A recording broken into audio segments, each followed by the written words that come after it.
Selamat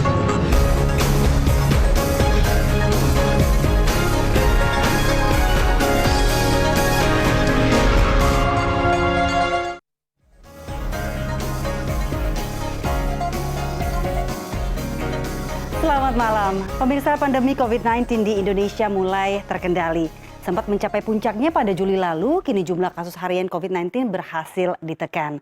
Keberhasilan ini bagian dari upaya pemerintah yang konsisten menegakkan protokol kesehatan 5M dan 3T. Dan tak hanya itu, kesuksesan dalam pengendalian COVID-19 juga tak lepas dari kehadiran pahlawan yang tak boleh dilupakan, yakni Duta Perubahan Perilaku yang tersebar di 34 provinsi dan 441 kabupaten kota di seluruh Indonesia. Peran para pahlawan inilah yang berhasil mengedukasi masyarakat terkait perubahan perilaku memakai masker, mencuci tangan, dan menjaga jarak dalam masa pandemi COVID-19. Dan itulah topik Indonesia Forward malam ini bersama saya, Dian Mirza. Pandemi COVID-19 di Indonesia mulai terkendali. Kasus COVID-19 yang sempat mencapai puncaknya pada Juli 2021 kini berhasil ditekan dan dikendalikan. Keberhasilan ini tak lepas dari kerjasama semua pihak dalam mengendalikan pandemi, khususnya kerja keras dari Duta Perubahan Perilaku. Hingga 17 Desember 2021 terdapat 136.109 orang yang telah bekerja dengan hati sebagai Duta Perubahan Perilaku di 34 provinsi dan 441 kabupaten kota di seluruh Indonesia. Duta Perubahan Perilaku bertugas turun ke lapangan, menemui warga di pasar, tempat ibadah, tempat pertemuan, dan ruang publik untuk mengingatkan cara menggunakan masker yang benar, cara mencuci tangan, dan menjaga jarak. Hasilnya, 60 juta orang telah berhasil diedukasi dan 19 juta masker telah dibagikan ke masyarakat oleh Duta Perubahan Perilaku. Skor kepatuhan masyarakat dalam menerapkan protokol kesehatan pun terus dijaga. Satgas COVID-19 pun berperan langsung untuk turun ke lapangan untuk terus mengawasi protokol kesehatan 5M dan 3T tetap optimal diterapkan.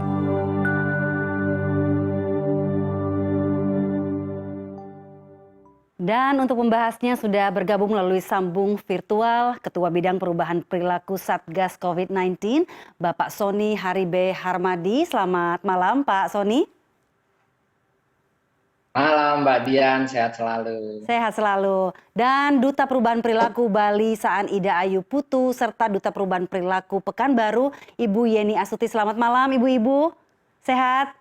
Selamat malam Mbak. Selamat malam. Sehat. Ya, harus selalu sehat ya Sehat, Bapak dan Mbak. Ibu untuk terus melakukan Insya Allah perubahan. Baik, terima kasih. Saya ke Pak Sony terlebih dahulu. Pak, apa sebetulnya yang melatar belakangi pembentukan atau penunjukan Duta Perubahan Perilaku? Ya Mbak Dian, jadi ketika pertama kali kami bidang perubahan perilaku dibentuk, lalu kemudian ditugaskan, hal pertama yang kami susun adalah strateginya. Nah, strategi yang kami gunakan ada 4 jenis, yaitu yang pertama discernment, memberikan pengetahuan. Jadi prasyarat untuk merubah perilaku adalah memberikan pengetahuan sebanyak-banyaknya, seluas-luasnya, selengkap-lengkapnya pada masyarakat. Yang kedua adalah the nudge, mengulang-ulang pesan yang ada dan memfasilitasi, memudahkan masyarakat agar bisa mematuhi protokol kesehatan. Yang ketiga disebut sebagai the carrot, atau memberi insentif bagi mereka yang patuh terhadap protokol kesehatan. Dan yang keempat adalah the whip, memberikan hukuman bagi mereka yang tidak mematuhi. Nah, kemudian prasyarat pertama tadi adalah pengetahuan. Pengetahuan tidak cukup hanya diberikan melalui dalam tanda petik serangan udara, melalui media massa, media elektronik, media sosial, itu sangat penting, betul sekali. Tetapi berkomunikasi dengan masyarakat secara langsung itu hal yang sangat penting. Oleh karenanya, sejak September masuk ke Oktober, kami membuat program yang namanya Duta Perubahan Perilaku. Tugas mereka langsung menjadi pasukan infanteri, dalam tanda petik melakukan serangan darat ya. Jadi mengedukasi masyarakat secara langsung, door to door, menemui masyarakat ya, kemudian di jalan, di sekolah, di rumah dan seterusnya, lalu memberikan edukasi kepada masyarakat sambil memberikan teladan. Jadi tugas mereka selain memberi teladan, mengedukasi masyarakat, mereka juga melaporkan melalui aplikasi monitoring perubahan perilaku sehingga kami tahu bagaimana tingkat kedisiplinan masyarakat terhadap protokol kesehatan dan bagaimana masyarakat menerima edukasi yang diberikan oleh para duta perubahan perilaku ini, sehingga kita tahu berapa banyak orang yang sudah diedukasi secara langsung. Gitu Mbak Dian. Ya, mengingat kompleksnya Pak demografi di Indonesia, ini saya sangat tertarik begitu. Bapak juga tadi mengatakan bahwa edukasi diberikan secara darat begitu oleh para duta perubahan perilaku ini. Bagaimana Pak, sejauh mana edukasi diberikan oleh para duta perubahan perilaku ini Pak kepada masyarakat? Jadi memang begini, lain ladang, lain belalang, lain lubuk, lain ikannya, kan gitu. Sehingga kita harus menggunakan pendekatan berbasis kearifan lokal. Dan yang paling tahu bagaimana mengedukasi masyarakat dengan cara kearifan lokal, tentu masyarakat lokal itu sendiri. Oleh karenanya, yang pertama kami memang merekrut para duta perubahan perilaku, ini sebetulnya ada di 514 kabupaten kota seluruh Indonesia, ada di seluruh Indonesia. Hanya saja yang menyampaikan laporan tuh hanya 441 kabupaten kota. Baik. Nah, kemudian mereka ini selain melaporkan, mereka mengedukasi, mereka juga menggunakan materi-materi perubahan perilaku yang kami buatkan. Kami menerjemahkan dalam 107 bahasa daerah, Mbak Dian. Nah, 107 bahasa daerah ini, bahasa-bahasa daerahnya juga digunakan oleh para duta perubahan perilaku sebagai materi edukasi mereka. Lalu kemudian kami juga buat berbagai materi edukasi dalam bentuk komik, ya, dalam bentuk lagu, macam-macam, dan mereka juga membantu untuk mendistribusikan kepada masyarakat. Tetapi mereka dengan caranya kan, misalnya Mbak Dayu di Bali, ya tentu dengan pendekatan masyarakat Bali, lalu kemudian Mbak Yeni di Riau juga dengan gaya dan caranya yang sesuai dengan masyarakat di sana, seperti itu Mbak. Jadi disesuaikan dengan daerahnya masing-masing ya Pak Sony? Betul sekali. Baik, untuk Ibu Yeni dan Ibu Saan Ida, sudah berapa lama menjadi duta perubahan perilaku? Mungkin ke Ibu Yeni terlebih dahulu.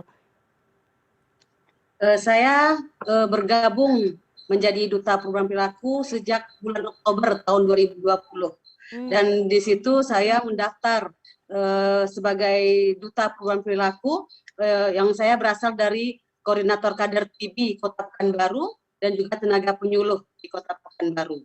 Dan saya berdomisili di Pekanbaru dengan status suami saya sekarang ojek online, Bu. Begitu.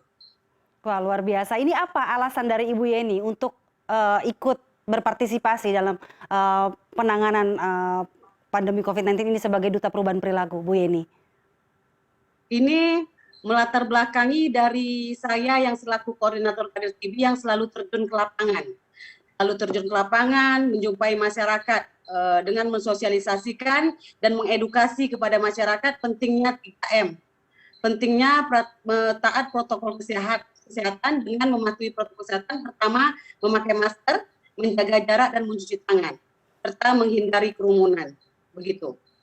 Dan saya ini panggilan hati yang mungkin berdasarkan dari hati untuk bisa merubah perilaku masyarakat dengan tetap menggunakan atau menerapkan protokol kesehatan selama pandemi ini.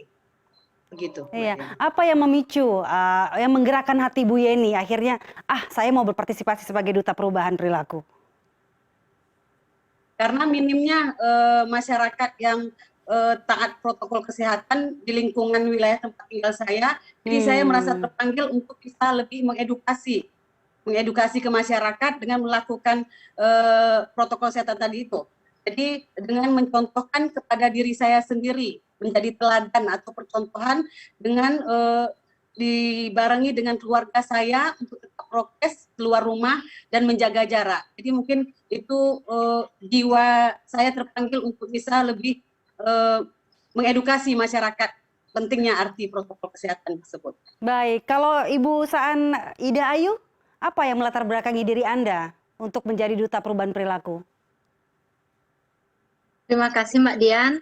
Di sini saya yang melatar belakangi saya untuk tertarik dengan adanya duta perubahan perilaku ini, yaitu karena saya bekerja sebagai penyuluh KB, Mbak Dian, di mana pekerjaan saya biasanya sehari-hari itu selalu bersosialisasi dengan masyarakat, dan di sanalah saya tertarik dan ingin ikut andil dalam penurunan kasus COVID-19 melalui sosialisasi dan melalui edukasi kepada masyarakat. Gitu Mbak Dian.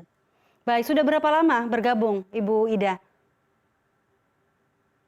Kalau saya sudah bergabung di Duta Perubahan Perilaku ini dari bulan Oktober 2020 sampai saat ini masih tetap menjadi Duta Perubahan Perilaku, Mbak Dian.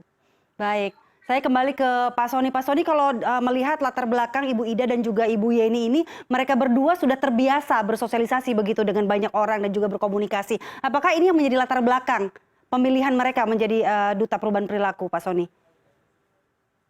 Jadi sebenarnya tidak ada syarat khusus ya. Yang paling penting adalah mereka punya komitmen, ya, punya komitmen untuk melaksanakan tugas sebagai duta perubahan perilaku karena ini pekerjaan sukarela. Yang utama pertama mereka sehat jasmani dan rohani, berusia 18 sampai 60 tahun, punya KTP, punya kemampuan komunikasi, mau berkomunikasi dengan masyarakat, berdomisili di wilayah setempat juga penting. Dan memang satu nih, harus punya smartphone karena mereka harus melaporkan, Mbak Dian. Nah, terus duta perubahan perilaku kami ini sangat beragam. Ada supir ambulans loh, ada perawat, ada pedagang asongan, ya, ada pramuka, mahasiswa. Jadi berbagai profesi, ada yang pendeta, ada yang ustadz. Jadi berbagai profesi dan mereka mau bergabung menjadi duta perubahan perilaku, mengedukasi masyarakat karena panggilan hati tadi. Jadi yang prioritas adalah mau dulu begitu ya, Pak Sony ya. Apakah mereka di training Pak sebelumnya untuk mengedukasi masyarakat? Sebelum terjun ke lapangan mereka diedukasi dulu, di training dulu? Betul, itu syarat pertama karena kan bagaimana mungkin mengedukasi masyarakat ketika pengetahuannya belum lengkap. Jadi kami syarat pertama adalah mendaftar ya. Mendaftarnya sangat mudah, mengisi Google Form, lalu kemudian kami beritahukan pelatihannya kapan, pelatihannya lewat daring semua. Nah, pada saat pelatihan mereka dibekali satu materi tentang apa itu COVID-19, lalu bagaimana cara pencegahannya, apa yang harus dilakukan kalau misalkan ada yang tertular COVID-19 dan seterusnya. Pokoknya materi dasar tentang COVID-19. Lalu kemudian setelah itu mereka diajarkan aplikasi monitoring perubahan perilaku. Jadi tugas mereka memang mengedukasi masyarakat, tetapi kan harus bisa kami monitor ya sampai kami tahu bahwa 60 juta orang sudah diedukasi, bahwa 400 juta orang sudah dipantau, bahwa lebih dari 19 juta masker sudah dibagikan. Itu karena mereka harus melakukan dan mereka memberikan bukti, Mbak Dian. Buktinya itu dalam bentuk foto dan mereka bisa kita lihat titik koordinatnya ketika melaporkan di mana. Jadi kita bisa tahu mereka ada di mana saja. Nah, dari situ mereka melaporkan, mereka belajar. Terus kadang-kadang kami juga punya pelatihan-pelatihan, misalkan bagaimana membangun komunikasi, gitu, komunikasi sosial, komunikasi publik dengan masyarakat, terus juga pengetahuan tentang varian baru misalnya sekarang dan seterusnya. Jadi kami sering membuat pelatihan-pelatihan juga mengupdate mereka tentang pengetahuan baru terkait dengan penanganan COVID-19 ini, sehingga mereka punya bekal untuk menjelaskan kepada masyarakat. Makanya kadang-kadang mereka membuat video sendiri loh Mbak Dian, membuat video terus kami pasang di YouTube channel kami, di Satgas Perubahan Perilaku, terus kemudian di Instagram kami. Mereka cerita bagaimana mereka mengedukasi masyarakat sebelum berangkat, mereka buat list dulu dan seterusnya. Dan bahkan waktu kemarin kasus kita sangat tinggi Mbak Dian, pada bulan Juni, Juli, Agustus tuh ada duta perubahan perilaku. Kamu kan memang kami dorong untuk terus mengedukasi masyarakat karena kondisi memang waktu itu terjadi penurunan kepatuhan protokol kesehatan. Tapi kan ini seperti masuk ke medan perang karena penularannya sedang tinggi. Makanya beberapa akhirnya tertular dan ada yang meninggal juga ketika itu. Baik, saya jadi semakin ingin tahu seperti itu ya, pembekalan seperti apa yang diberikan kepada para duta perubahan perilaku. Saya akan bertanya nanti dengan Ibu Yeni dan juga Ibu Ida, tapi setelah jeda yang satu ini disimpan dulu ya jawabannya ya.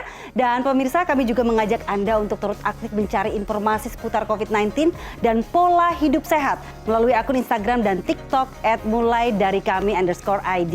Indonesia Forward akan segera kembali usai jeda pariwara.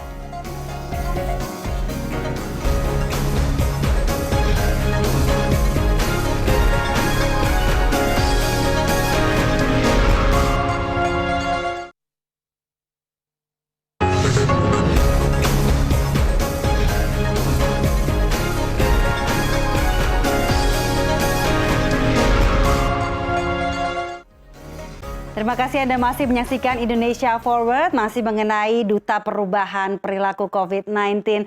Kita ke Ibu Ida Ayu terlebih dahulu. Ibu Ida, tadi Pak Sony sudah menceritakan bahwa ada pembekalan untuk mereka-mereka yang terjun langsung ke lapangan sebagai Duta Perubahan Perilaku. Apa yang Ibu Ida dapatkan sebagai pembekalan dan bagaimana kenyataannya di lapangan? Apakah sesuai atau banyak tantangan-tantangan yang sebetulnya mungkin tidak ada di teori seperti itu, Bu Ida? Ya, terima kasih Mbak Dian. Untuk pelatihan-pelatihan yang didapatkan yaitu pada saat saya mendaftar menjadi Duta Perubahan Perilaku, di mana Satgas COVID-19 dari bidang perubahan perilaku itu melakukan pelatihan, memberikan pelatihan terhadap Duta Perubahan Perilaku terkait dengan penerapan kita di lapangan dan penerapan sosialisasi dan edukasi terkait dengan 3M dan kedisiplinan warga juga masyarakat, dan di mana juga kita diberikan pelatihan terkait dengan cara pengisian aplikasi untuk pelaporan kegiatan kita. Itu Mbak Dian. Terus untuk tantangannya sangat banyak sekali tantangan yang saya hadapi selama menjadi Duta Perubahan Perilaku itu, yang terutamanya pada saat saya memberikan masker kepada masyarakat, di mana masyarakat itu menolak Mbak Dian. Menolaknya karena mereka beranggapan kita itu berbuat kejahatan kepada mereka. Di mana pada saat itu juga ada isu yang beredar bahwa ada pembagian masker yang diberi obat bius. Itu yang menjadi tantangan bagi saya, tetapi lama-kelamaan, lambat laun, saya terus memberikan edukasi dan sosialisasi kepada masyarakat itu, akhirnya masyarakat mau menerima bahwa saya memang sebagai Duta Perubahan Perilaku dari Satgas COVID-19. Begitu Mbak Dian. Ya, cerita dari Ibu Ina ini cukup mengejutkan seperti itu ya, karena kalau pandangan banyak orang-orang Bali cukup kooperatif seperti itu, tapi kenyataannya di lapangan tidak juga ya, begitu ya Bu Ida. Apa yang Ibu Ida lakukan? Pendekatannya seperti apa sehingga mereka akhirnya mau begitu Bu Ida pakai masker, mau cuci tangan, mau tidak menganggap bahwa oh ini saya diguna-guna dan lain sebagainya? Untuk pendekatan yang saya lakukan saat saya menjadi Duta Perubahan Perilaku itu terutamanya dari diri sendiri dulu, Mbak Dian, di mana saya selalu menerapkan yang namanya protokol kesehatan, taat memakai masker, mencuci tangan, dan menjaga jarak. Dan itu juga saya lakukan juga terhadap keluarga terdekat dulu, di mana keluarga terdekat juga akan menjadi contoh untuk tetangga-tetangga yang di dekat saya. Nah, setelah itu baru saya melakukan pendekatan kepada tokoh masyarakat, tokoh agama, terutama di Bali itu sangat kental adat dan budayanya, sehingga tokoh agama itu sangat berperan penting dalam hal melakukan sosialisasi dan edukasi terkait dengan penerapan disiplin 3M ini. Gitu Mbak Dian. Baik, Ibu Yeni, kalau Ibu Ida menggunakan cara pendekatan tokoh-tokoh agama di sana sehingga bisa mempengaruhi yang lain. Kalau Ibu Yeni sendiri di Pekanbaru, apa yang pendekatan seperti apa yang Ibu Yeni gunakan sehingga masyarakat kooperatif begitu?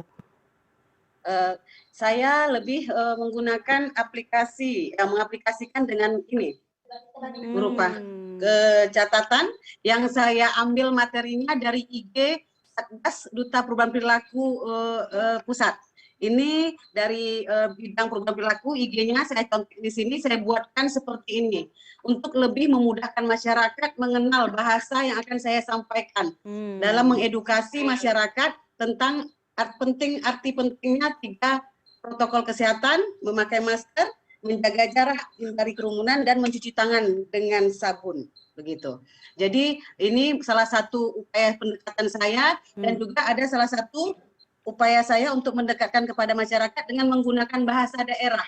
Mungkin lebih memahami masyarakat dengan bahasa daerah ketika saya bersosialisasi di wilayah pasar-pasar wisata, pasar-pasar tradisional, juga menggunakan bahasa daerah agar lebih mempermudah masyarakat mengerti apa yang akan saya sampaikan melalui edukasi 3M tersebut. Begitu. Baik, ketika mendapatkan pembekalan Ibu Yeni, apakah jauh berbeda teori dengan yang di lapangan yang Ibu Yeni rasakan? di saat diberikan pembekalan mungkin ada perbedaan sedikit di lapangan, karena di lapangan itu ada terjadi penolakan. Di situ mungkin penolakan-penolakan itu yang mungkin yang tidak kita duga di saat kita diberikan pembekalan. Tapi kita tetap memberikan pembekalan ini, memberikan sosialisasi ini tanpa kenal lelah, tanpa kenal apapun bahasa dari mereka-mereka yang menolak itu tadi. Karena kita bertugas sebagai duta perubahan perilaku untuk merubah disiplin masyarakat tetap mematuhi protokol kesehatan. Begitu, Mbak. Bagaimana Ibu Yeni merespon orang-orang yang menolak pada saat itu? Pakai caranya, bahasanya seperti apa, Bu Yeni? Ada seseorang pengunjung di mall itu di Pekanbaru menolak dengan mengatakan kata-kata yang mungkin tidak sopan kami dengar, tetapi kami cuma membawa tersenyum dan tetap mengatakan maaf Pak, beliau mengatakan ini tidak penting, kalian memberikan informasi seperti ini ada kepentingan menteri di sini, begitu. Jadi itu tidak penting bagi saya, tetapi kami tetap menjelaskan, maaf Pak, tugas kami selaku duta perubahan perilaku hanya untuk mengedukasi dan mensosialisasikan. Kalau Bapak tidak terima, kami bisa laporkan dan mengambil foto Bapak, kami laporkan di sini penolakan. Di situ kami menjawabnya seperti itu. Begitu saja sebenarnya. Luar biasa. Pak Sony, bagaimana tanggapan Pak Sony mengenai cara Ibu Yeni dan juga cara Ibu Ida mengendalikan situasi di lapangan seperti itu? Luar biasa ya, karena kan saya itu sehari bisa 5-10 kali buka dashboard monitoring perubahan perilaku, ngelihat fotonya mereka satu persatu ya. Saya melihat kerjanya mereka, teman-teman di bidang perubahan perilaku ngelihat kerja mereka. Misalkan saja kami punya beberapa duta perubahan perilaku itu penyandang disabilitas, Mbak Dian. Ya, bisa terbayangkan mereka dengan segala keterbatasannya masih mau berjuang menjadi pejuang kemanusiaan, mengingatkan masyarakat yang ada di sekitarnya, mereka ngedukasi. Ya, misalkan kebetulan ada beberapa tunanetra, ya tunanetra, bayangkan mereka saling membantu jalan untuk sambil mengedukasi masyarakat dengan caranya. Lalu kemudian ada juga ya yang pakai pakaian adat, Mbak Dian. Jadi dia pakai pakaian adat, beberapa orang keliling pakai pengeras suara itu, ya. Nah itu ada tuh pengeras suara keliling, terus kemudian patuhi, pakai masker, jaga jarak, cuci tangan, dan seterusnya. Jadi menarik orang kan, itu di saat awal-awal 3M atau 5M atau memakai masker, jaga jarak, cuci tangan itu belum jadi sesuatu yang biasa di telinga masyarakat. Tetapi dengan informasi berulang-ulang, katanya para psikolog, repetition is the mother of learning. Pengulangan adalah induk pembelajaran. Jadi mereka ngulang-ulang terus. Diulang-ulang oleh mereka sampai akhirnya masyarakat yang mendengar tadi menjadi ingat dan akhirnya melakukan hal-hal yang diharapkan, perubahan perilaku yang diharapkan seperti itu, Mbak. Memang orang-orang yang harus memiliki hati seperti itu ya Pak ya untuk melakukan kegiatan ini. Pak Sony, berapa hingga saat ini Pak jumlah duta perubahan perilaku Pak yang menjalankan kegiatan ini? Per hari ini 141.287 orang. Ya, mereka ada yang penyuluh, ya penyuluh KB, penyuluh sosial, ada yang mahasiswa, ada yang Satpol PP, ya. Satpol PP itu bahkan teman-teman tuh bikin yel-yel, ya. Terus mereka punya ini karena duta ya, pakai selempang kalau di jalan-jalan, pakai selempang seperti Putri Indonesia gitu, ya. Terus kemudian kader kesehatan, kader posyandu, pramuka, tadi teman-teman disabilitas, tokoh agama, tokoh masyarakat, dan seterusnya. Nah, mereka ini sebetulnya ada di 514 kabupaten kota, tetapi yang kebetulan melaporkan tuh hanya 441 kabupaten kota. Kami pernah tanya, kenapa mereka nggak melaporkan? Salah satunya karena kesulitan sinyal memang di beberapa kabupaten kota.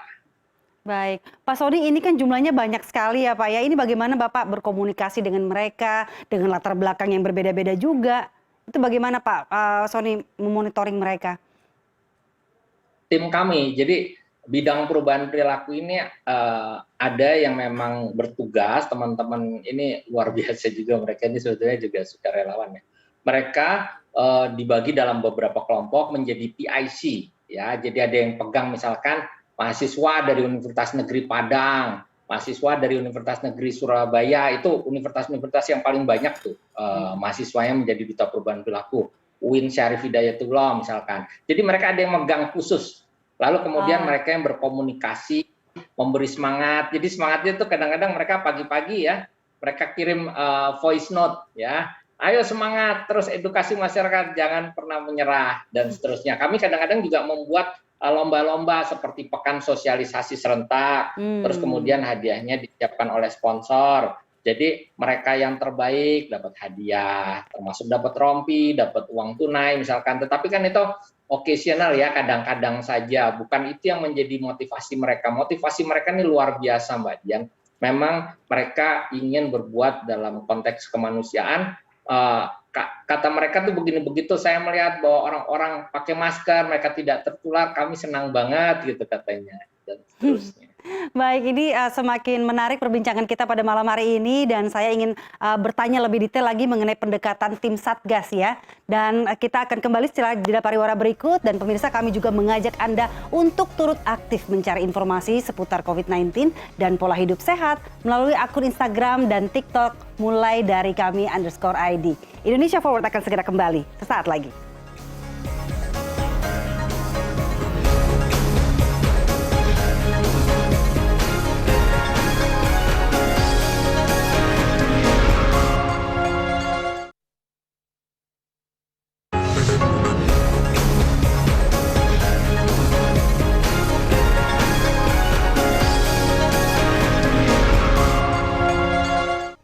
Terima kasih Anda masih menyaksikan Indonesia Forward. Kita masih berbincang mengenai Duta Perubahan Perilaku. Kini kita ke Ibu Ida terlebih dahulu. Ibu Ida, sejauh ini yang Ibu rasakan ada nggak sih cerita yang menyentuh hati Ibu atau bikin Ibu mungkin kesal begitu ya di lapangan bertemu dengan berbagai macam orang di lapangan gitu sambil mengingatkan mereka, mengedukasi mereka. Apa Bu Ida?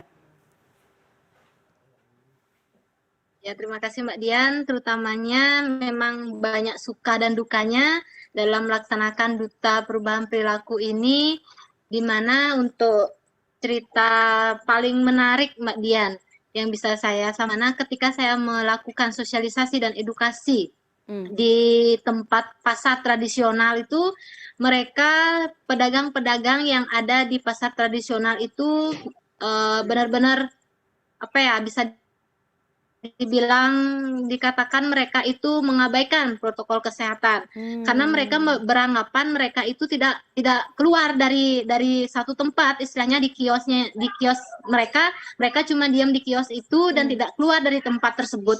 Jadinya mereka itu agak mengabaikan protokol kesehatannya. Ketika saya datang menghampiri mereka untuk memberikan sosialisasi dan edukasi, mereka ketakutan Mbak Dian. Jadinya di sanalah saya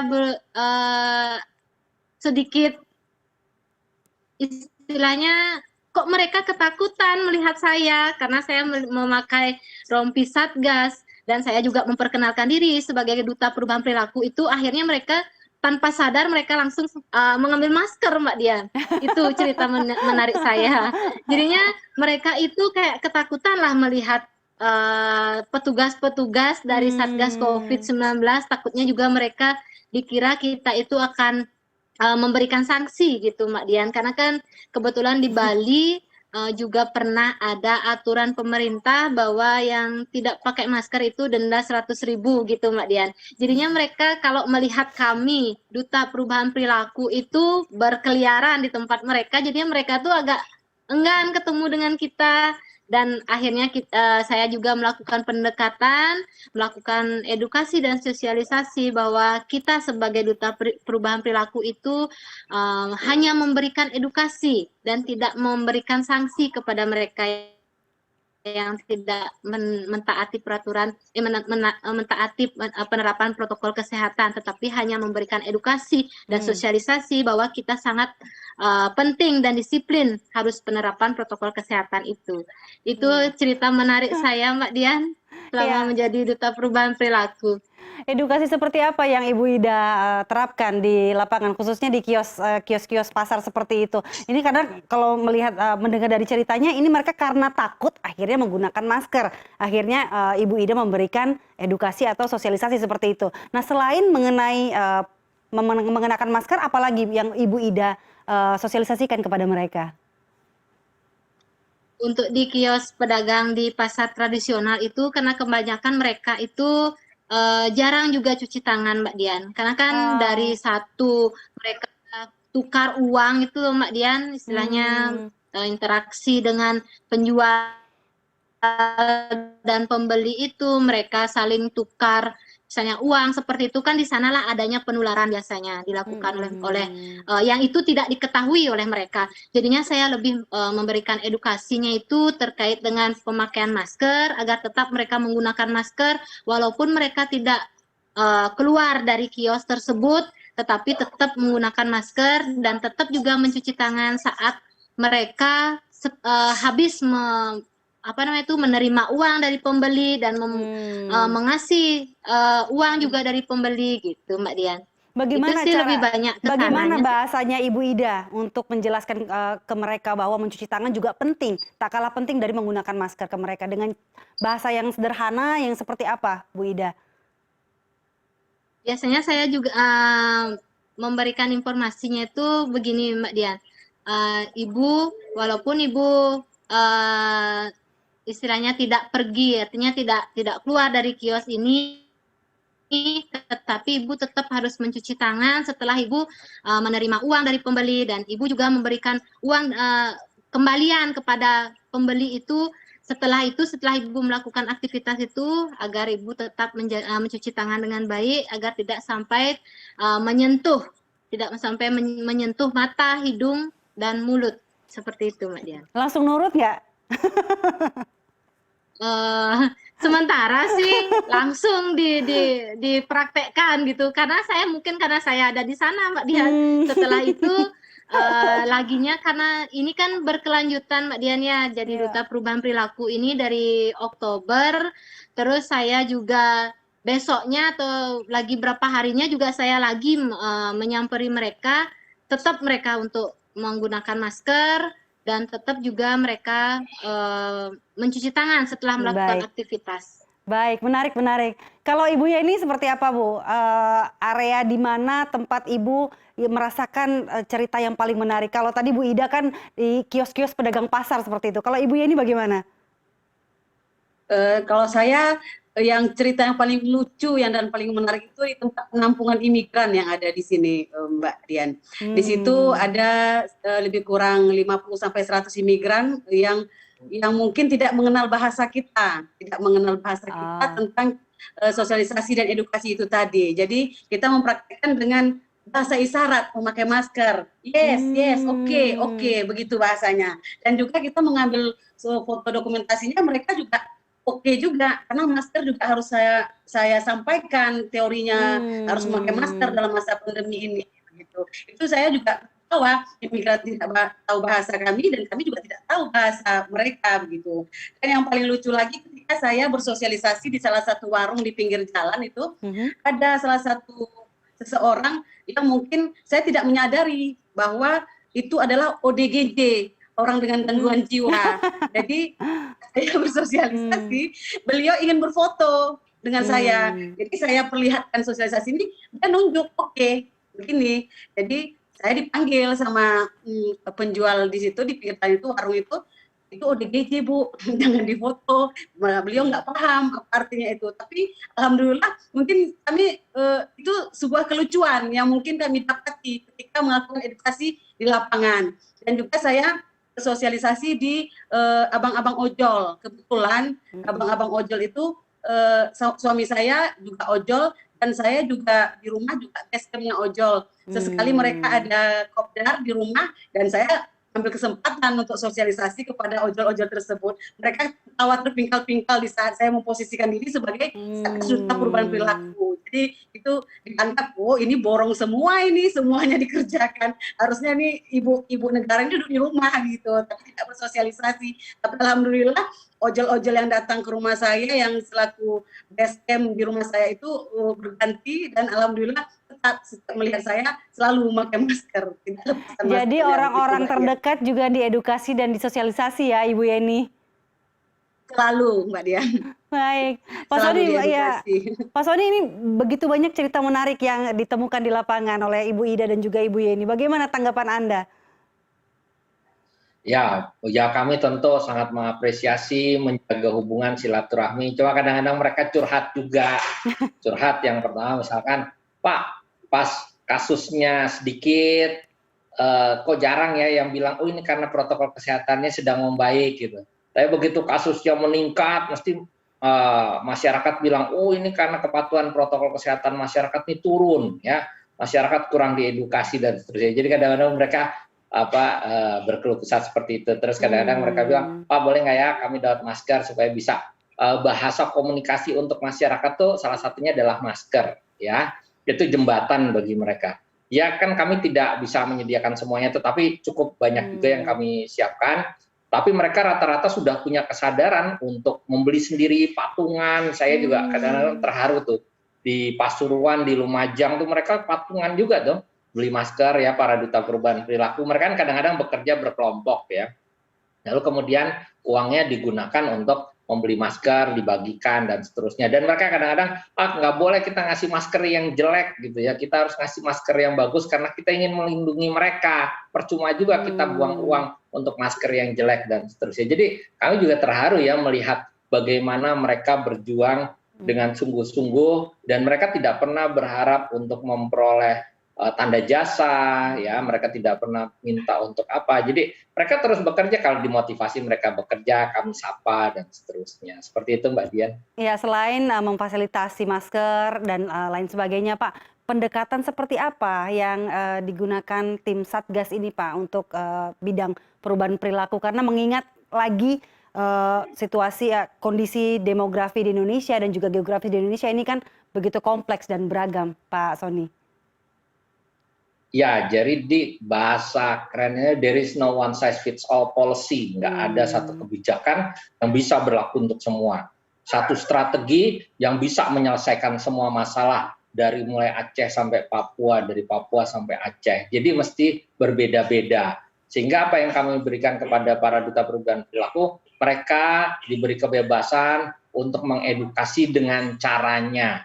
Lalu kami juga mencoba membuat pendekatan berbasis budaya ya, misalkan di Bali kami membuat wayang Bali, lalu kemudian di Jawa Tengah dan Jawa Timur kami membuat wayang kulit, di Jawa Barat pakai wayang golek, lalu kemudian di Sumatera Barat termasuk yang cukup sulit ya untuk mendorong perubahan perilaku, mereka ternyata cukup efektif ketika kami menggunakan kesenian bergurau, jadi komedi Minang gitu ya misalkan. Di Riau kami pakai syair dan pantun, itu ternyata jauh lebih mudah atau jauh lebih efektif dibanding kalau kita pakai yang lain. Waktu di Madura kami pakai lagu Madura, itu ternyata juga jauh lebih efektif. Jadi ada strategi-strategi yang memang perlu melibatkan orang lokal, dan duta perubahan perilaku adalah representasi Satgas di tingkat lokal, sehingga mendekatkan diri. Satgas tuh nggak jauh sekali ya, walaupun tentu ada Satgas provinsi, ada Satgas kabupaten kota, dan kami juga menyampaikan kepada teman-teman di Satgas bahwa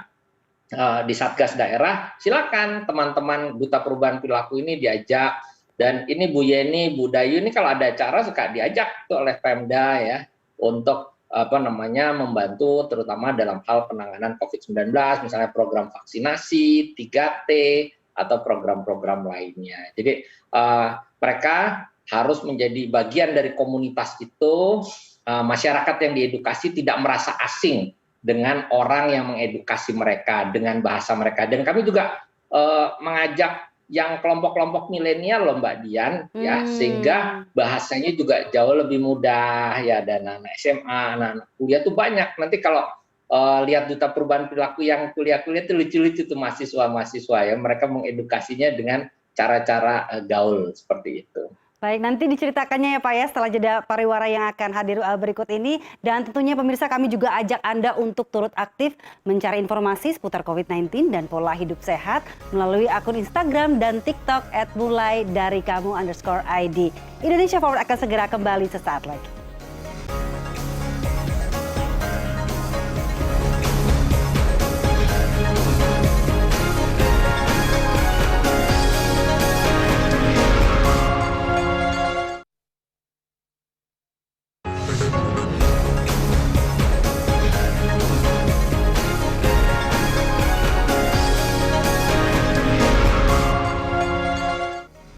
Anda masih menyaksikan Indonesia Forward dan kita masih berbincang bersama para duta perubahan perilaku COVID-19. Dan saya ke Ibu Ida terlebih dahulu. Ibu Ida, satu pernyataan dari Anda, closing statement dari Anda atau harapan apa dari seorang Ibu Ida kepada masyarakat?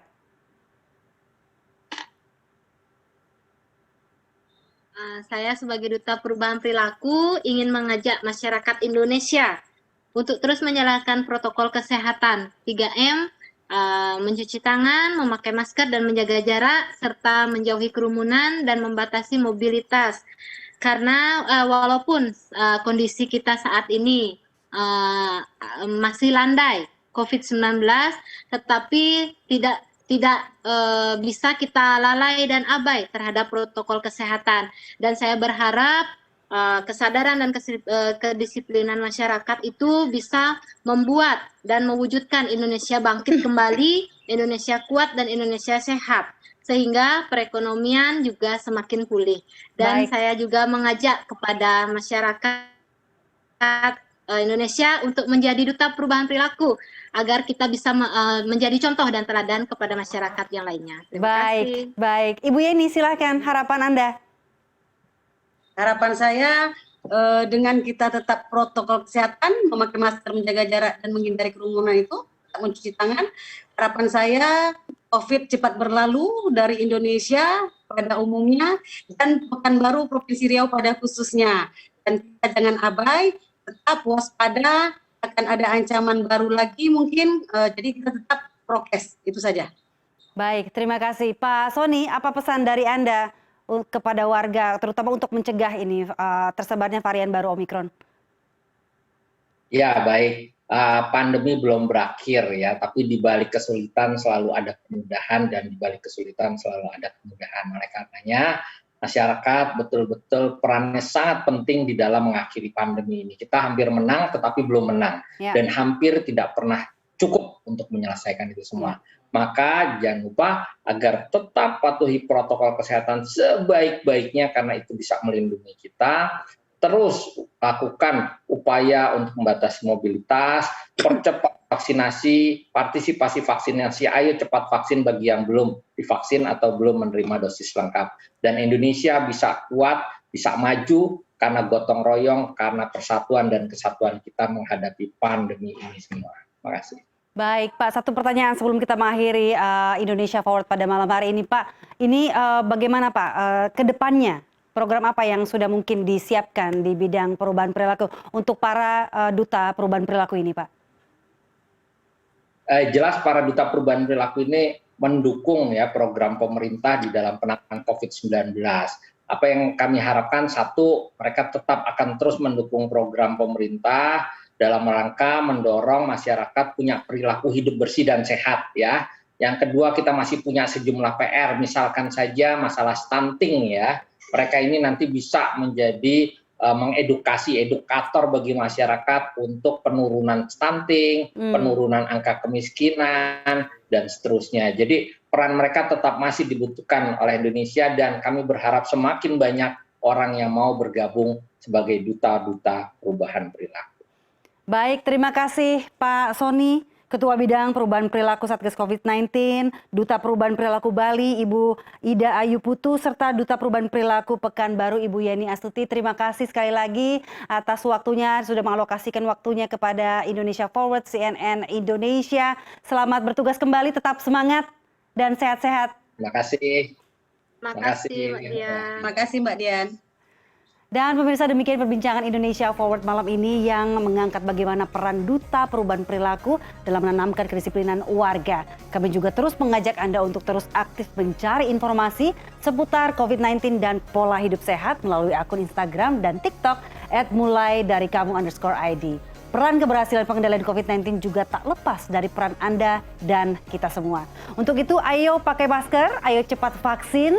Saya Dian Mirza, pamit undur diri. Terima kasih dan sampai jumpa.